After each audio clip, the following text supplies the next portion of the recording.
ஐப்பசி பௌர்ணமி நாளில் எல்லா சிவன் கோவில்களிலும் அன்னாபிஷேகம் நடக்கிறது. ஆனால் அது ஏன் அந்த நாளில் செய்யப்படுகிறது தெரியுமா? அதை தெரிந்து கொள்வதற்கு முன் நமது 6 படைவேலன் சேனலை சப்ஸ்கிரைப் செய்து கொள்ளுங்கள். பிரம்மதேவர் சிவபெருமானைப் போலவே 5 தலைகள் வைத்திருந்தார். அதனால் தானும் சிவபெருமானுக்கு சமமானவன் என்று கர்வம் கொண்டார். இதை அறிந்த சிவபெருமான் பிரம்மனின் ஒரு தலையை தன் கையால் கொய்தார். வெட்டப்பட்ட அந்த தலை சிவபெருமானின் கையில் ஒட்டிக்கொண்டது. இதனால் ஈசனுக்கு பிரம்மஹத்தி தோஷம் ஏற்பட்டது.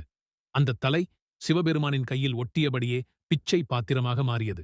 அந்த பாத்திரம் அன்னத்தால் நிரம்பினால்தான் அந்த கபாலம் சிவபெருமான் கையை விட்டு பிரியும் என்ற சாபம் ஏற்பட்டது. இதனால் சிவபெருமான் காசிக்கு சென்று பிச்சை எடுத்தார்.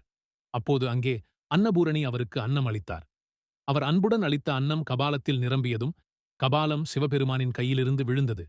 அதே நேரத்தில் அவரை பற்றியிருந்த பிரம்மஹத்தி தோஷமும் நீங்கியது.